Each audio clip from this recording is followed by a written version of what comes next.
Hello champions, कैसे हैं आप सब लोग। I hope you are in the best of your health and spirits. So guys, आज हम लोग डिस्कस करने वाले हैं आपका topic standard costing. Guys, standard costing एक टेक्निक ऑफ कॉस्टिंग है। कोई भी इंडस्ट्री लगा सकती है, मैन्युफैक्चरर्स लगा सकते हैं, ट्रेडर्स लगा सकते हैं, ऑपरेटिंग या सर्विस इंडस्ट्री लगा सकती है। कोई भी जॉब कॉस्टिंग वाले, बैच कॉस्टिंग वाले, एनी प्रोसेस कॉस्टिंग वाले, any industry can apply this technique standard costing. ये टेक्निक है कॉस्ट कंट्रोल की। पहले से ही प्री डिटरमाइंड स्टैंडर्ड्स एस्टैब्लिश किए जाते हैं अलग अलग चीजों के, और उनको फिर एक्चुअल से कंपेयर करके वेरिएंसेस निकालते हैं, जिसमें कि फिर वेरिएंसेस के कॉजेज एनालाइज करते हैं, करेक्टिव एक्शंस लेते हैं और रिवॉर्ड्स भी देते हैं। तो basically it is a technique of cost control as well as of performance evaluation. Cost control कैसे कि भाई हम लोग जो है कॉस्ट की जो है स्टैंडर्ड्स एस्टैब्लिश करके, फिर अगर हमारी कॉस्ट जो है उन स्टैंडर्ड्स के हिसाब से होती हैं, yes we are able to control our cost. भाई हमारा काम करने का तरीका नहीं बदला तो हमारे खर्चे नहीं बदलने चाहिए, अनलेस कि भाई हम लोग को अगर एस्टिमेट कर रहे हैं कुछ इन्फ्लेशन या कोई भी डिमांड सप्लाई का कुछ प्रेशर अगर हम लोग एंटिसिपेट कर रहे हैं, तो उस हिसाब से उन सारी चीजों को कंसिडरेशन में रखते हुए हमें एस्टैब्लिश करने चाहिए स्टैंडर्ड। तो प्री डिटरमाइंड स्टैंडर्ड्स को हम लोग जो है एक्चुअल से कंपेयर करते हैं और अपनी कॉस्ट को कंट्रोल करने में की कोशिश करते हैं। इसके अलावा हम लोग इवन परफॉर्मेंस इवैल्यूएशन कर सकते हैं। अलग अलग जो हमारे डिपार्टमेंट से अलग अलग मैनेजर्स है, जैसे परचेज मैनेजर है, प्रोडक्शन मैनेजर है, एचआर मैनेजर है या सेल्स मैनेजर है, ठीक है। अलग अलग जो हमारे मैनेजर्स हैं उनके, इवन वर्कर जो प्रोडक्शन कर रहे हैं उन वर्कर्स की, सबकी हम लोग परफॉर्मेंस इवैल्यूएट कर सकते हैं। उनको standards, pre determined standards establish करके देंगे। परचेज मैनेजर,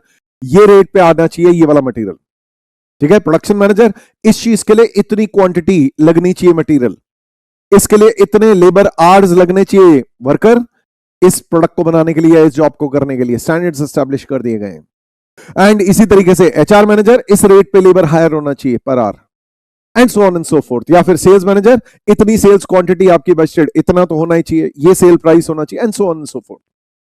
तो जो है ये स्टैंडर्ड्स एस्टैब्लिश कर दिए जाते हैं पहले से ही, और उन स्टैंडर्ड्स को फिर एक्चुअल से कंपेयर किया जाता है, और उनको उनमें अगर कोई वेरिएंसेस हैं, अगर सामने वाले ने हमें फायदा कराया है तो वो फायदे के लिए में उन्हें जो है बोनस इंसेंटिव दिया जाएगा, और अगर नुकसान कराया उन्हें पेनलाइज किया जाएगा। या फिर अगर फायदा हुआ है, इकोनॉमिक कंडीशंस बदल गई, डिमांड सप्लाई की कंडीशन बदल गई, इन्फ्लेशन रेट बदल गया, कुछ जो है कुछ मेजर कोई चेंजेस आ गए, तो उसकी वजह से फिर आप कल को अपने स्टैंडर्ड्स रिव्यू कर दो और उनको जो है फ्यूचर पीरियड के लिए रिवाइज कर दो एज द केस में भी। तो अभी हम लोग डिस्कस करना चाह रहे हैं आपकी स्टैंडर्ड कॉस्टिंग की technique, very important for your exams. Exam में हर बार आता है। सबसे पहली चीज आप लोग देख रहे हैं पॉकेट बुक में पेज नंबर 152 पे, here we go. Okay guys, standard costing में आप देख सकते हैं हम लोग क्या कर रहे हैं। हम लोग स्टैंडर्ड कॉस्ट को एक्चुअल कॉस्ट से कंपेयर कर रहे हैं, और उनके जो डिफरेंसेस हैं उनको हम लोग वेरिएंसेस कहते हैं। जो सीए इंटरमीडिएट के लिए है एरिया, उसमें सिर्फ और सिर्फ कॉस्ट के ऊपर फोकस है। दैट इज स्टैंडर्ड कॉस्टिंग में सिर्फ कॉस्ट के स्टैंडर्ड्स एस्टैब्लिश करके उनको एक्चुअल से कंपेयर करने का है। रेवेन्यूज और प्रॉफिट्स पे नहीं है, वो सीए फाइनल लेवल पे है।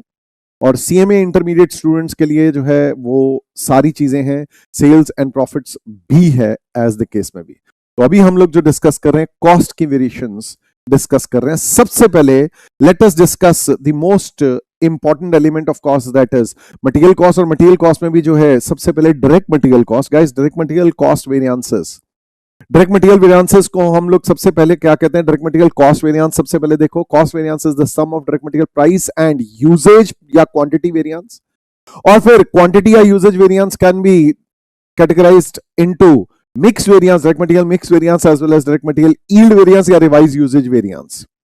तो ये जो है हमारे वेरिएंसेस हैं जो कि हम लोगों को स्टडी करने होते हैं डायरेक्ट मटेरियल से रिलेटेड।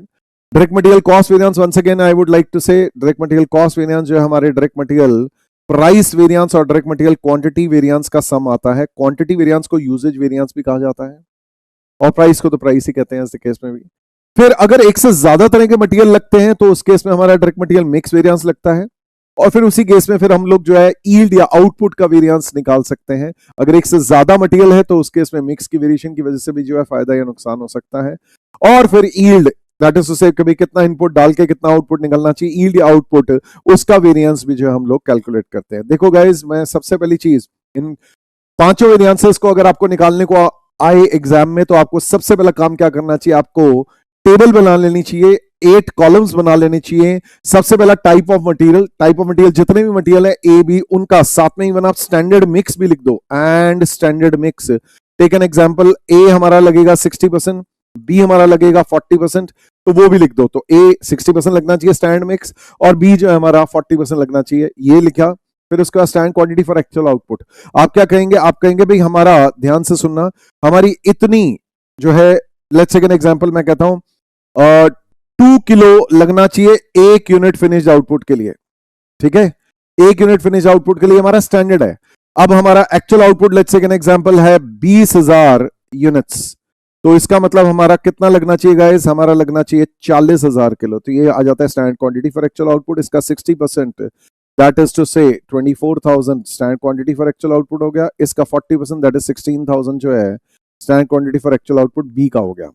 फिर इसके बाद इनके standard price let's say 30 rupees and let's say 10 rupees है, व्हाटएवर। फिर इनको मल्टीप्लाई करके आप standard cost for actual output निकाल देंगे। इस तरीके से actual quantity use, let's take an example 38,000 है, लेकिन इस 38,000 में लेट्स टेक एन एग्जांपल इन्होंने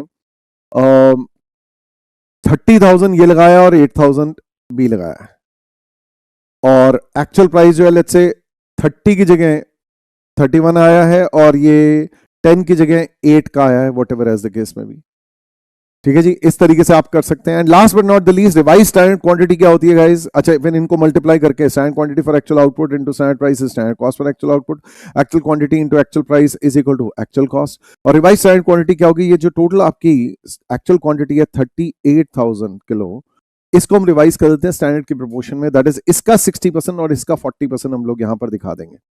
दैट इज टू से जैसे ये 14,400 यहां पर दिखा देंगे, और फिर इसका 60% हो जाएगा 6 3 18, 18 और 8 6 48, लेट मी जस्ट सी, 6 8 4 32, ये वाला गड़बड़ है, तो कोई बात नहीं, इसको ठीक कर लेते हैं। तो ये जो है गाइज 4 12 एंड 8 4 32, 15,200 ये हो जाएगा, और ये 800 और 2 एंड 22,800, ठीक है जी। इस हिसाब से हो जाएगा। Let me just check it out for you. 38,000 multiplied by 0.6 is equal to this 22,800। तो फिर इस हिसाब से फिर ये 38,000 multiplied by 0.4 is equal to 15,200, perfect है। तो इसे हम लोग क्या कहते हैं गाइज? Revise standard quantity. फिर आगे बारी आती है guys, direct material cost variance कैसे निकाल सकते हो? ये जो आपने standard cost for actual output निकाला है, ये जो आपने standard cost for actual output निकाला है, इसको आप एक्चुअल कॉस्ट से कंपेयर कर देंगे। तो ये standard cost, material cost for actual output minus actual material cost, इससे कंपेयर करके, या फिर जैसा भी है standard quantity for actual output into standard price minus actual quantity into actual price, ये हमारा जो है कॉस्ट वेरिएंस आ जाएगा। या फिर आप क्या कह सकते हैं, it is the sum of direct material price variance and quantity variance. फिर दूसरा प्राइस वेरिएंस क्या है भाई? सिंपल सी बात है, प्राइस पे परचेज मैनेजर ने यहां पे नुकसान करवाया, 30 की जगह 31 का लेके आया, यहां नुकसान करवाया, लेकिन 10 की जगह 8 का लेके आया, यहां फायदा कराया है। तो कितने यूनिट्स पे कराया? देखो भाई, 30 की जगह 31, कितनी, 1 रुपए पर यूनिट नुकसान कराया, कितनी यूनिट्स में? एक्चुअल क्वांटिटी 30,000 यूनिट्स में, तो 30,000 रुपए का नुकसान कराया। और यहाँ 10 - 8 2 रुपए का फायदा कराया ऑन 8,000 यूनिट्स, दैट इज 16,000 का फायदा कराया। तो आप क्या कह सकते हो? Standard price minus actual price into actual quantity used. ये आपका जो है परचेज मैनेजर की रिस्पॉन्सिबिलिटी होती है, प्राइस वेरिएंस। फिर यूजेज या क्वांटिटी या वॉल्यूम वेरिएंस आप निकाल सकते हो, ये प्रोडक्शन मैनेजर की रिस्पॉन्सिबिलिटी होती है, मटेरियल कितना यूज होगा। तो इसमें हम लोग क्या करते हैं, stand quantity for actual output कितना लगना चाहिए, 24,000 लगना चाहिए, 30,000 लगा है, ये इसकी रिस्पॉन्सिबिलिटी है प्रोडक्शन मैनेजर की। और सिमिलरली 16,000 की जगह 8,000 लगाया है, लेकिन इसमें जो है प्राइस की वेरिएशन नहीं लेंगे, तो एक्चुअल प्राइस नहीं स्टैंडर्ड प्राइस लेंगे, क्योंकि यहां पर जो है ये रिस्पॉन्सिबिलिटी जो प्रोडक्शन मैनेजर की है, he is not responsible. Actual price महंगा आ रहा है, सस्ता आ रहा है, he is not responsible for the price variation. So standard quantity for actual output minus actual quantity use into हमारा स्टैंडर्ड प्राइस। तो ये आपका standard quantity for actual output minus actual quantity into standard price, ऐसे करके निकाल सकते हो। या फिर आप मिक्स वेरिएंस और यील्ड वेरिएंस के सम को भी जो है quantity variance, usage variance, volume variance, जैसा मर्जी है कह सकते हो। फिर बारी आती है डायरेक्ट मटेरियल मिक्स वेरिएंस की। Direct material mix variance guys कैसे निकाला जा सकता है? Revise standard quantity minus actual quantity. देखो अब अल्टीमेटली क्या है, हम सिर्फ मिक्स की वेरिएशन देख रहे हैं, हम लोग फॉरगेट द एक्चुअल आउटपुट। हम लोग जो है इस चीज को बिल्कुल नहीं देख रहे कि हमारा एक्चुअल आउटपुट क्या है, standard quantity for actual output क्या है, हम सिर्फ मिक्स की वेरिएशन देख लें। ये 38,000 एक्चुअल है, ये 38,000 हमने स्टैंडर्ड की प्रोपोर्शन में देखा और बोला क्या ये 38,000 60-40% की प्रोपोर्शन में एक्चुअली आ रहा है, नहीं आ रहा, तो मिक्स की वेरिएशन है। तो प्रोडक्शन मैनेजर ने मिक्स की वेरिएशन करके फायदा या नुकसान कराया हो सकता है। तो इसमें कैसे निकलता है, revise standard quantity minus actual quantity into standard price. Again ये रिस्पॉन्सिबिलिटी जो है इसकी प्रोडक्शन मैनेजर की है, तो इसलिए यहां पर स्टैंडर्ड प्राइस आएगा। रिवाइज स्टैंडर्ड क्वांटिटी को कैसे कहा जाता है, मैंने अभी बोला भी, टोटल एक्चुअल मिक्स जो टोटल एक्चुअल क्वांटिटी है उसको स्टैंडर्ड की प्रोपोर्शन में बांट देते हैं। Then comes yield variance. आप कैसे निकाल सकते हो, यील्ड वेरिएंस आउटपुट के तरीके से निकाल सकते हो। तो आउटपुट वाला तरीका ये है, standard quantity for actual output minus revise standard quantity into standard price. Standard quantity for actual output जो आपने अभी अभी ये ऊपर निकाला है, this minus actual quantity revise standard quantity. अब आपने क्या किया, आपने एक्चुअल क्वांटिटी में मिक्स की वेरिएशन हटा दी, आपने सिर्फ यील्ड पे फोकस करना है। तो स्टैंडर्ड क्वांटिटी ये जो है ये इनपुट वाला तरीका, sorry, standard quantity for actual output minus standard quantity for actual output minus revise standard quantity into standard price. Again ये रिस्पॉन्सिबिलिटी जो है प्रोडक्शन मैनेजर की है। ये जो है ये हमारा रिवाइज यूजेज वेरिएंस कहलाता है। दिस इज हमारा इनपुट वाला तरीका। आउटपुट वाले तरीके से कैसे कर सकते हो, आउटपुट वाले तरीके से आप कंपेयर करो एक्चुअल आउटपुट। जैसे यहां पर हमारा इस केस में एक्चुअल आउटपुट कितना है गाइस, हमारा एक्चुअल आउटपुट मैंने आपको बोला भाई 20,000 यूनिट्स है। अब कायदे से आपके हिसाब से तो 40,000 यूनिट्स में 40,000 किलो में 20,000 यूनिट्स निकलना चाहिए। तो 38,000 में तो हमारा कितना निकलना चाहिए, देखो 2 में 1, तो उस हिसाब से हम लोग दिस डिवाइड बाय 2 kg कहते हैं। तो भाई मेरा तो स्टैंडर्ड आउटपुट हो टोटल एक्चुअल मिक्स, ये टोटल एक्चुअल मिक्स है 38,000, तो इसे हम लोग कहते हैं standard output for total actual mix. भाई ये कितना हुआ, हम कहते हैं यार देखो मेरी बात सुनो, total actual mix is 38,000 kilo और 2 किलो 1 यूनिट है। तो उस हिसाब से ये बताओ कि हमारा कितना standard output for total actual mix is this much, 19,000 units.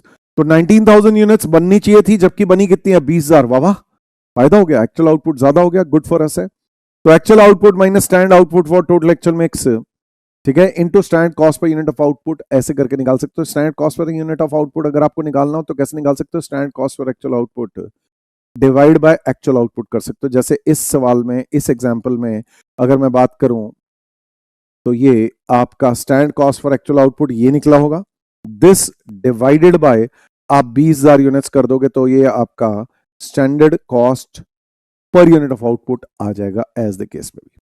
Once you know how to calculate material variances, तो उसके बाद direct labour variances as well as variable overhead variances बहुत आसानी से निकलते हैं। बस डायरेक्ट लेबर वेरिएंसेस जो है टोटल मिला के 6 निकलते हैं। डायरेक्ट लेबर वेरिएंसेस में पहला निकलता है direct labour cost variance. It is the sum of 3 variances, direct labour efficiency variance, direct labour rate variance और आइडल टाइम वेरिएंस, इन तीनों का सम होके निकलता है। ये rate variance is just like हमारा जैसे वहां पर था प्राइस वेरिएंस मटेरियल के केस में, वैसा ही है। ये एफिशिएंसी वेरिएंस जैसे वहां पर क्वांटिटी या यूजेज या वॉल्यूम वेरिएंस था मटेरियल का, वैसे ही है। और ये आइडल टाइम वेरिएंस एक अलग चीज है। Idol time variance basically abnormal idle time के लिए निकाला जाता है।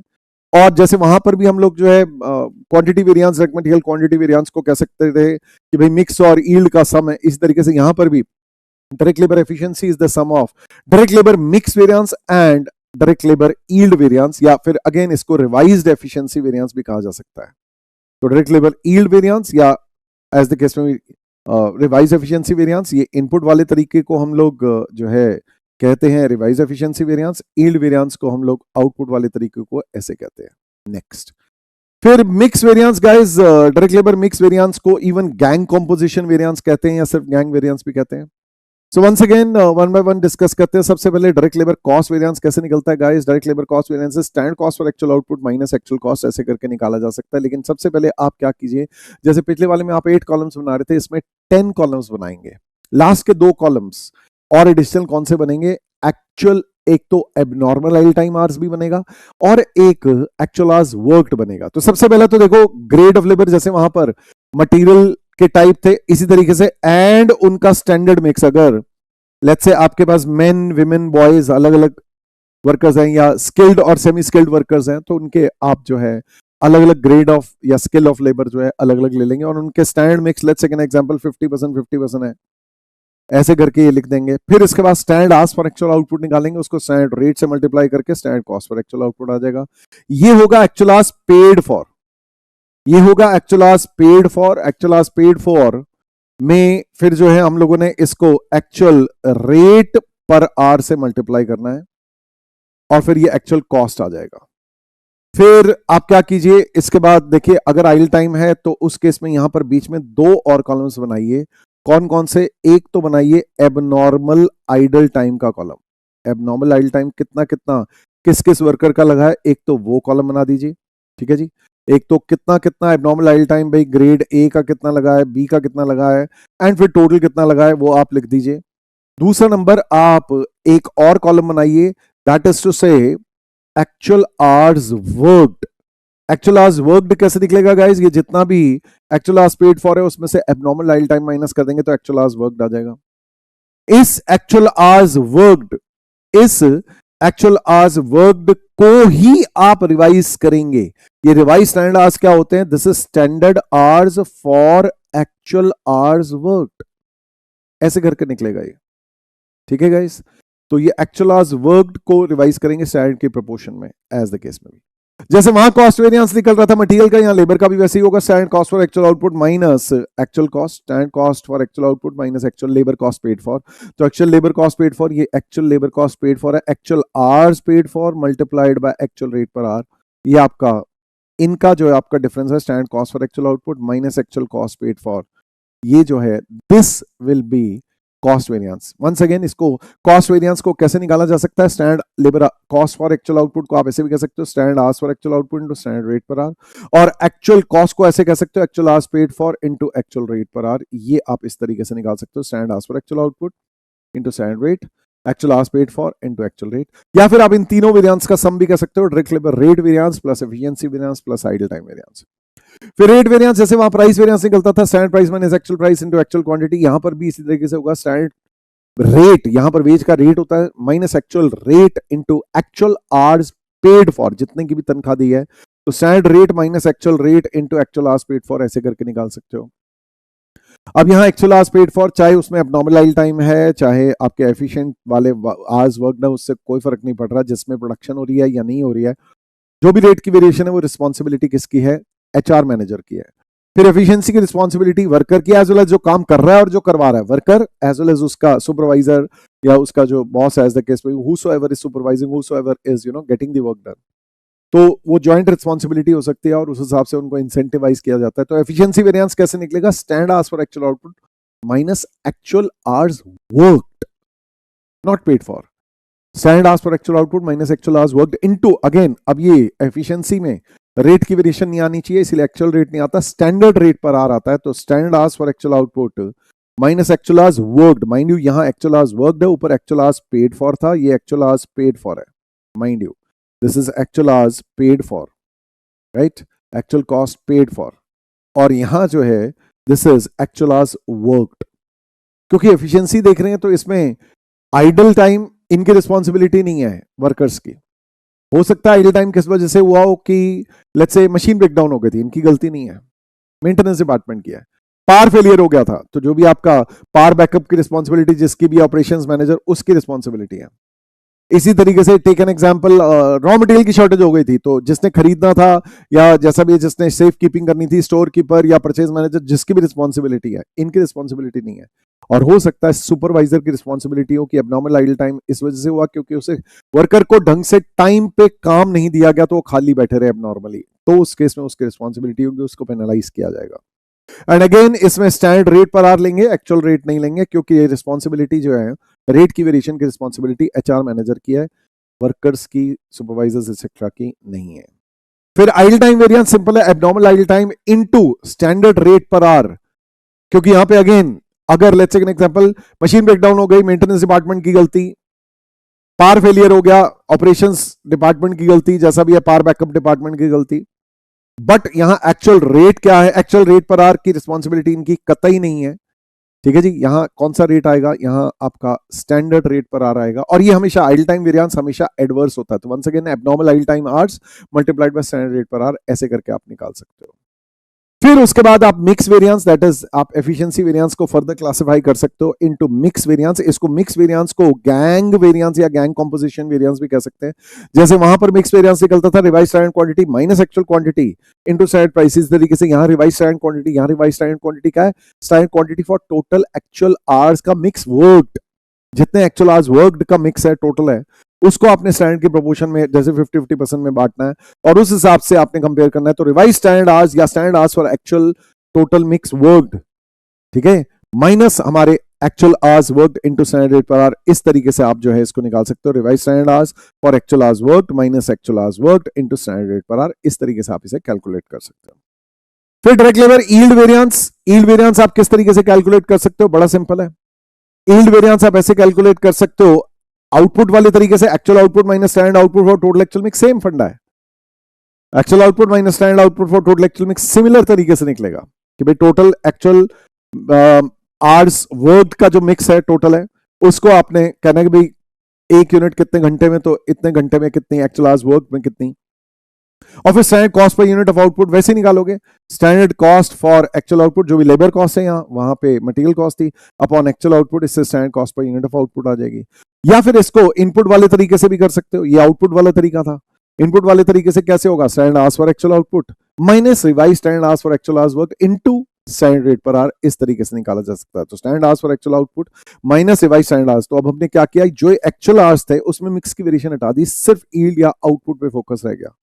तो standard hours for actual output minus revise standard hours या standard hours for total actual hours worked into standard rate per hour, mix की वेरिएशन हटा के इस हिसाब से हमने आंसर, ऑब्वियसली इन दोनों में से सेम ही आएगा। आप एग्जाम में किसी एक तरीके से करना है यील्ड वेरिएंस, अनलेस कि वो डेटा किसी एक का ही दे, जनरली आपको दोनों का डेटा दे देता है तो किसी भी एक से कर लो, बट आना दोनों चाहिए, क्योंकि कहीं एक का दे दे रिवर्स कैलकुलेशन में, तो you should be aware of. फिर ओवरेज वेरिएंसेस को हम लोग कैटेगराइज कर सकते हैं फिक्स और वेरिएबल ओवरेज में। भाई total overhead cost variance is the sum of total fix overhead cost variance plus variable overhead cost variance. अब variable overhead cost variance is the sum of two variances. कौन कौन से variances, efficiency variance as well as expenditure variance. जैसे वहां आप budget variance या expenditure variance, इसको budget variance भी कह सकते हैं, एक्सपेंडिचर वेरिएंस भी कह सकते हैं, ठीक है। ये जो है जैसे आप वहां पर रेट वेरिएंस निकाल रहे थे ना लेबर में, उसी की तरह है। और एफिशिएंसी वेरिएंस जैसे वहां आप लेबर में निकाल रहे थे ना, उसी की तरह यहां पर भी निकलता है। एंड कॉस्ट वेरिएंस, यहां पर फिक्स ओवरेज आर बिल्कुल डिफरेंट, इसके 7 वेरिएंसेस इन टोटल निकलते हैं। तो पहले cost variance is the sum of budget variance या एक्सपेंडिचर वेरिएंस भी इसे कहते हैं। This is different, this is not similar, rate की तरह से नहीं निकलेगा। और वॉल्यूम वेरिएंस इन दोनों का सम है, ठीक है जी। And then volume variance can be categorised into two types, two parts, एक तो efficiency variance as well as capacity variance. तो एफिशिएंसी एंड कैपेसिटी दो तरीके से आप इसे कह सकते हो। और फिर capacity can be further categorised into calendar variance and revised capacity variance. तो calendar variance and revised capacity variance. सबसे पहले वेरिएबल ओवरेज वेरिएंसेस देखते हैं। वेरिएबल ओवरेज वेरिएंसेस, अच्छा पहले टोटल ओवरेज वेरिएंस देख लो। सिंपल सी बात है, कॉस्ट वेरिएंस कैसे निकलेगा, standard cost for actual output minus actual cost. अब यहाँ फिक्स और वेरिएबल दोनों आ गया। और वेरिएबल ओवरेज वेरिएंस भी कैसे निकलेगी, अब यहाँ वेरिएबल ओवरेज की कॉस्ट लो, standard cost for actual output minus actual cost. Simple सी बात है, standard variable overhead cost for actual output minus actual variable overhead cost. और standard overhead cost for actual output कैसे निकालोगे, standard hours for actual output into standard rate. और actual variable overhead या तो हमें दिए होंगे या actual hours worked into actual rate per hour, whatever as the case में। तो standard hours for actual output into standard rate per hour, ये जो है इसे हम लोग इवन एब्जॉर्ब्ड या रिकवर्ड ओवरेज भी कहते हैं। अगर हम ओवरेज की लैंग्वेज में बोलें तो एब्जॉर्ब्ड या रिकवर्ड ओवरेज भी इसको वर्ड यूज किया जाता है, रिकवर्ड ओवरहेड्स। और एक्चुअल ओवरेज तो एक्चुअल ओवरेज ही है। तो इनका जो डिफरेंस है उसको हम लोग अंडर ओवर एब्जॉर्ब्ड ओवरेज भी कहते हैं ओवरेज के चैप्टर में। यहां हम लोग इसको कॉस्ट वेरिएंस कहते हैं। फिर सेकंड आता है एक्सपेंडिचर या स्पेंडिंग या बजट वेरिएंस। इसमें जैसे रेट वेरिएंस निकलता है standard rate minus actual rate into actual hours worked. अब माइंड यू यहां जो ये एक्चुअल आवर्स है, ये एक्चुअल आवर्स वर्कड है, यहां पर कोई आइडल टाइम वेरिएंस नहीं निकलता दोस्तों। यहां पर जो है भाई, अगर आपके वर्कर्स आइडल बैठे हैं तो आपको उनको तनख्वाह देनी पड़ेगी, लेकिन अगर आपके वर्कर आइडल बैठे हैं तो आप मशीन चला के नहीं छोड़ दोगे। आइडल बैठे तो मशीन भी नहीं चलेगी, तो वेरिएबल ओवरेज जो उसका मोटिव पार है वो भी नहीं लगेगा, as simple as that. So accordingly standard rate minus actual rate into actual hours worked करके निकाल सकते हो। और जैसे आप वहां पर एफिशिएंसी वेरिएंस निकालते थे वैसे यहां पर भी एफिशिएंसी वेरिएंस निकलेगा। कैसे? Standard hours for actual output minus actual hours worked into standard rate per hour. Simple है, बस यहां पर standard variable overheads rate per hour आ रहा है, वहां लेबर रेट पर आवर पर आ रहा था। तो यहां एक्चुअल आवर्स अगेन वर्कड है माइंड यू, ठीक है जी। एबनॉर्मल आइडल टाइम के टाइम पे कोई जो है वेरिएबल ओवरहेड्स खर्च नहीं होते हैं। अब बढ़ते हैं आगे। फिर फिक्स ओवरहेज वेरिएंसेस गाइस 7 होते हैं। उससे पहले आप ये सारा डेटा अगर इकट्ठा करना चाहो तो कर सकते हो, ठीक है जी। ये सारा डेटा इकट्ठा कर सकते हो। अब मेरी रिकमेंडेशन तो ये रहती है कि भाई आप जो है बजटेड, एक्चुअल और स्टैंडर्ड ये डेटा इकट्ठा कर लो। नंबर 1 बजटेड ओवरहेज निकाल लो। बजटेड ओवरहेज आपको मोस्ट लाइकली क्वेश्चन में दिए होंगे। एक्चुअल ओवरहेज देख लो और similarly standard cost for actual output देख लो। ये भी ओवरहेज ही है, स्टैंडर्ड ओवरहेज फॉर एक्चुअल आउटपुट। फिर इसी तरीके से आप देख लो बजटेड आवर्स, एक्चुअल आवर्स, यहां पर जो है standard hours for actual output. फिर आप यहां देख लो budgeted output, actual output,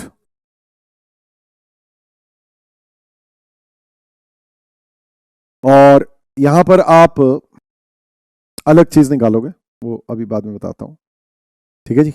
next, फिर इसके बाद यहां पर जो है आप निकाल सकते हो स्टैंडर्ड रेट पर आवर और standard cost per unit of output. यहां पर बजटेड डेज, यहां एक्चुअल डेज, यहां पर आएगा आपका पॉसिबल आवर्स, या फिर आप इसे कह सकते हैं standard hours for actual working days, ठीक है गाइस। ये आप डेटा इकट्ठा कर लो, then it's all a kids play. आपने इस तरीके से ये डेटा इकट्ठा करके या ये डेटा इकट्ठा करके आपने कैलकुलेशंस करनी है, व्हाटएवर। तो कॉस्ट वेरिएंस और एफिशिएंसी वेरिएंस तो जैसे निकलता है वैसे निकलता है। तो फिक्स ओवरहेज कॉस्ट वेरिएंस कैसे निकलेगा? Standard cost for actual output minus actual cost, simple. Standard cost for actual output कैसे निकलेगा? Standard hours for actual output into standard rate per our. जैसे लेबर का निकलता है, जैसे वेरिएबल ओवरहेज का निकलता है, इसी तरीके से यहाँ पे इसका निकलेगा। यहाँ actual hours into actual rate. वैसे यहाँ पर एक्चुअल ओवरहेज आपको क्वेश्चन में दिया हुआ होता है, बट ना दिया हो तो एक्चुअल आवर्स, ये भी ऑब्वियसली यहाँ पर जो है एक्चुअल आवर्स वर्क के हिसाब से ही निकलता है, सिंपल सी बात है। एबनॉर्मल आइडल टाइम में कोई फिक्स ओवरहेज को हम लोग एब्जॉर्ब नहीं करते हैं एज द केस में। या फिर इसको फिक्स ओवरहेज जो है आप कह सकते हैं सम दो चीजों का, फिक्स ओवरहेज एक्सपेंडिचर वेरिएंस और जो है आप इसे फिक्स ओवरहेज बजट वेरिएंस भी कह सकते हैं, plus fix overheads volume variance. तो fix overheads budget variance plus fix overheads volume variance, इस तरीके से आप इसे कैलकुलेट कर सकते हैं। नेक्स्ट, और fix overheads budget variance is very simple. Budgeted overheads, budgeted fix overheads minus actual fix overheads. Simple compare कर लो, budgeted fix overheads minus actual fix overheads. अगर एक्चुअल फिक्स ओवरहेज ज्यादा है तो एडवर्स है, अगर एक्चुअल फिक्स ओवरहेज कम है गुड फॉर अस है, फेवरेबल है। भाई हमने बजट बनाया था 10 लाख रुपए खर्च करेंगे, 9 लाख खर्च किए fix overheads, good for us, 1 lakh का फायदा। 10,50,000 खर्च किए, बजट बनाया था 10 लाख, एक्चुअली 10,50,000 खर्च किए, 50,000 का एडवर्स, नुकसान हो गया। आगे बढ़ते हैं। फिर फिक्स ओवरहेज वॉल्यूम वेरिएंस आप आउटपुट से भी निकाल सकते हो, आर से भी निकाल सकते हो। अगर आउटपुट से निकालना है तो कैसे निकालोगे? ऐसे निकाल सकते हो आप, actual output minus budgeted output into standard cost per unit of output. तो बजटेड एक्चुअल आउटपुट अगर हमारा ज्यादा गुड फॉर अस, बल्ले बल्ले। बजट हमने बनाया था 10,000 यूनिट्स बनाएंगे, बना दी 11,000 units, good for us. 1,000 units output या वॉल्यूम ज्यादा हुआ, good for us, into standard cost per unit of output. नहीं तो इसको आवर्स में भी कर सकते हैं, इस एक्चुअल आउटपुट को कन्वर्ट कर दो standard hours for actual output में, उस बजटेड आउटपुट को बजटेड आवर्स, और यहां standard cost per unit of output की जगह स्टैंडर्ड रेट पर आवर। तो अकॉर्डिंगली आप standard hours for actual output minus budgeted hours into standard rate per hour ऐसे कर सकते हो, या आउटपुट से कर सकते हो। इस तरीके से एफिशिएंसी वेरिएंस तो देखो भाई हर एक केस में लेबर का, वेरिएबल ओवरहेज का, फिक्स ओवरहेज का, सबका सेम निकलता है। कैसे निकलेगा? सिंपल सी बात, ये आपका एफिशिएंसी वेरिएंस है standard hours for actual output minus actual hours obviously worked into standard rate per hour. ये ऑब्वियसली एक्चुअल आवर्स वर्कड ही हैं, एबनॉर्मल आइडल टाइम को तो हम लोग भाई उसमें एब्जॉर्ब नहीं करते हैं। तो standard hours for actual output minus actual hours worked into standard rate per our. फिर फिक्स ओवरहेज कैपेसिटी वेरिएंस, सोचो हमने बजटेड आवर्स सोचे थे कि भाई हम इस महीने में let's take an example 12,000 labour hours काम कराएंगे और हमने 14,000 लेबर आवर्स काम करा लिया, गुड फॉर अस। तो हमें अच्छा हो गया ना, फायदा हो गया, फिक्स एवरेज तो फिक्स ही है, तो कैपेसिटी से ज्यादा काम करने में हमें फायदा हो जाता है। कैसे? हम लोग क्या करते हैं, हम कहते हैं actual hours worked minus budgeted hours, ठीक है जी, actual hours worked minus budgeted hours into standard rate per hour. इस तरीके से हम लोग निकाल सकते हैं एक्चुअल आवर्स हमने 14,000 घंटे काम कराया, जबकि बजट हमने बनाया था सिर्फ 12,000 घंटे काम कराएंगे, तो मल्टीप्लाइड बाय 2,000 घंटे multiplied by standard rate per hour. या फिर आप इसको कह सकते हैं capacity variance is the sum of revise capacity and calendar variance. अब कैलेंडर नाम से ही पता चल रहा है कि भाई डेज से निकाल सकते हो। अब डेज से निकालोगे तो कैसे निकालोगे? सिंपल, भाई सोचो इस महीने में जून का महीना हो, अगर लेट्स टेक एन एग्जांपल, ये जून का महीना नहीं चल रहा बट जून का महीना हो अगर, तो जून के महीने में लेट्स टेक एन एग्जांपल हमारा ऐसा सिनेरियो 30 डेज है और 30 डेज में हमारे हिसाब से 25 वर्किंग डेज है, तो हमने अपने बजटेड वर्किंग डेज सोचा था कि 25 दिन काम कराएंगे, लेकिन हमने एक्चुअली 27 डेज काम करा लिया, गुड फॉर अस। तो इसका मतलब क्या हो गया, actual working days minus 27 days minus budgeted working days 25 दिन जैसे, इनटू स्टैंडर्ड कॉस्ट पर वर्किंग डे। ये हम लोग इसको एब्जॉर्ब कर देते हैं। एक तो आप इसको डेज में निकाल सकते हो, नहीं तो डेज के हेल्प से निकाल सकते हो, नहीं तो आप इसे एक्चुअल वर्किंग डेज को standard hours for actual working days या पॉसिबल आवर्स में कन्वर्ट कर दो, वो बजटेड वर्किंग डेज को बजटेड आवर्स में कन्वर्ट कर दो, तो पॉसिबल आवर्स या standard hours for actual working days minus budgeted hours, या जैसा भी हमारे जो हमने बजट शुरुआत में बनाया था कि इतने घंटे काम करेंगे इस महीने में 25 दिन में, into standard rate per our. तो ऐसे कर सकते हो आप पॉसिबल आवर्स, ठीक है जी, या standard hours for actual working days, ऐसे कह सकते हो standard hours for actual working days, तो standard working hours per day multiplied by actual working days minus budgeted hours into standard rate per hour. ऐसे करके कैलेंडर वेरिएंस निकाल सकते हो। और रिवाइज कैपेसिटी वेरिएंस, भाई देखो अब कैपेसिटी वेरिएंस में एक जो है क्रिटिसिज्म है, क्या क्रिटिसिज्म है कि भाई यहां पर आपने एक्चुअल आवर्स वर्क ले लिया और कंपेयर कर दिया बजटेड आवर्स से। अब ये बजटेड आवर्स तो आपने 25 दिन के बनाए थे, जबकि आपने काम तो 27 डेज कराया, तो इससे कंपेयर मत करो ना। आप रिवाइज कैपेसिटी करते हैं कैसे, actual hours minus possible hours या standard hours for actual working days into standard rate per hour, ऐसे करके निकाल सकते हैं। तो actual hours minus possible hours या standard hours for actual working days into standard rate per hour, and that is revise capacity variance, and that finishes off this fundamental. I hope you are finding this chapter easy and interesting.